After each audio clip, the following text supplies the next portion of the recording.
उसके बाद भगवान रिकॉर्डिंग कर दो। अग्नि स्नान करके आपको तो हमने क्या किया, जलाया।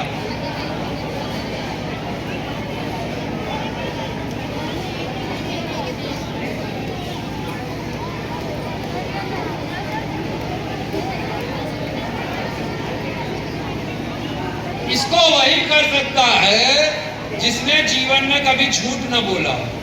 मैं ही अकेला ऐसा हूँ जो हरिश्चंद्र के खानदान का हूँ। आप में से कोई ऐसा हो जो हरिश्चंद्र के खानदान का हो, वो भी आ जाए और मेरी तरह आके अग्नि स्नान करके दिखाए।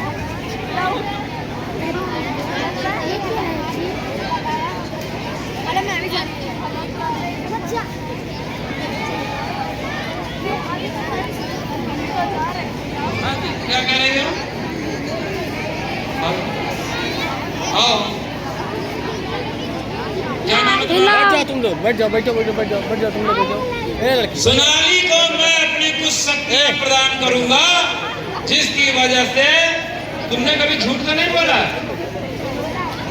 बोला कोई बात नहीं, इसने झूठ बोला भी हो तो भी जब मैं अपनी शक्तियां इसको कुछ ट्रांसफर कर दूंगा जिसकी वजह से इसके झूठ बोलने वाला प्रभाव समाप्त हो जाएगा और ये भी हमारी तरह अग्नि स्नान करेगा। तो अच्छा एक बात बताएं, मैं कोई काम बिना मतलब का नहीं करता।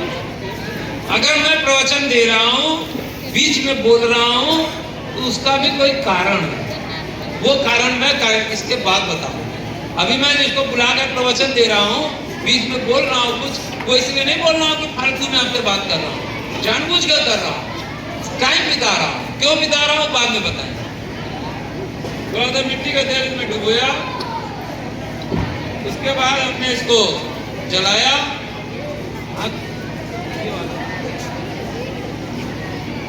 इस वाले हाथ में क्यों नहीं? क्योंकि धागा बंधा हुआ। धागा जलने से नहीं रोक सकते। आप में से किसी बच्चे ने ये नहीं कहा कि अगर अय्यप्पा की कृपा से आप कर रहे हैं तो थोड़ा अपने सर में करके दिखाइए, जो 2-4 बाल है वो भी जल जाए। तो अय्यप्पा मेरे 4 बाल नहीं बचा सकते। अब मैं अग्नि स्नान करके कह रहा हूं कि मैंने कभी जीवन में झूठ नहीं बोला, इसीलिए हम जलेंगे। तो हम लोग इसका अग्नि स्नान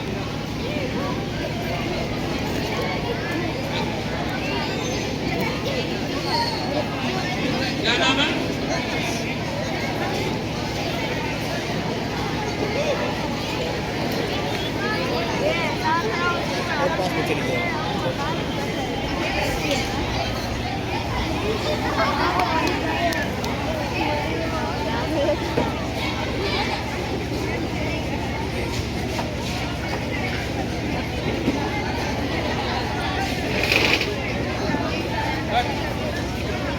इतनी देर चलने के लिए बहुत था।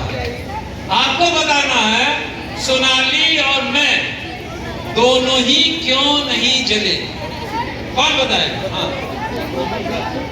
हाँ उधर लास्ट में। उससे क्या होगा? मिट्टी के तेल से नहीं जलेंगे। आओ इधर आओ, इधर आओ, दौड़ के आओ यहाँ। अच्छा, ये मिट्टी का तेल डाल के कितनी बहुओं को जला दिया जाता है, और भाई साहब कह रहे हैं मिट्टी के तेल से नहीं जला। सोनाली को हमने अग्नि स्नान इसलिए कराया कि जब ये इसका हम लोगों ने वीडियो बना लिया, जब इसकी शादी होगी, ये ससुराल जाएगी, तो अपने सास को पहले ही दिन दिखा देगी कि देखो हम फायर प्रूफ बाबा हैं, हमको जलाने के विषय में मत सोचना। क्या भाई वेरी गुड, वेरी गुड। क्या नाम है? मोहम्मद आरिफ ने क्या बताया? कहा कि एक जगह रखेंगे तो जल जाएंगे, नचाते रहेंगे तो नहीं जलेंगे। इनके लिए तालियां बजाइए। आरिफ को इनाम दिया जाए भाई, क्योंकि आरिफ ने एकदम सही बताया। बहुत बढ़िया, बैठिए आरिफ। कोई बात, आगे वालों को मौका नहीं मिलता, दूर वालों को मिलता है। चलिए, तो क्या था? आरिफ को जब हमने बताया कि हम अपनी आग को क्यों नहीं जले, क्योंकि हमारी जो ऊपर की सतह है, स्किन है, ये 850 डिग्री सेंटीग्रेड तापमान सहन कर सकती है। लेकिन लगा है केवल 1/3 सेकंड तक। समय कम है, इसलिए हम आग को चलाते रहते हैं, कहीं 1/3 सेकंड से ज्यादा होने नहीं देंगे। मैंने इस हाथ में जलाया, फिर मैंने ये हाथ गर्म हो गया, फिर मैंने इस हाथ पे चलाया, फिर ये गर्म हो गया तो फिर इस हाथ पे चलाया, फिर ये गर्म हो गया तो फिर इस हाथ में जलाया। जब दोनों गर्म हो गए तो मैंने फूंक मार करके बुझा दिया और आपको प्रवचन देने लगा। लेकिन उस सोनाली को केवल थोड़ी देर तक इसलिए किया क्योंकि इसके दोनों हाथ मेरे पास नहीं थे और हमें नहीं पता था कि ये कितनी गर्मी सहन कर सकती है, क्योंकि हम कर रहे थे इसके हाथ। अपने हाथ से अगर ये कर रही होती, इसको पता रहता कि हमको कितनी देर तक अग्नि स्नान करना है और कितनी देर के बाद रोक देना। समझ में आ गया सबको? तो मेरा आपसे कहना है कि ढेर सारे एक्सपेरिमेंट जो है दिखाने का औचित्य ये नहीं है कि हम आपको कोई चमत्कार सिखाना चाहते हैं।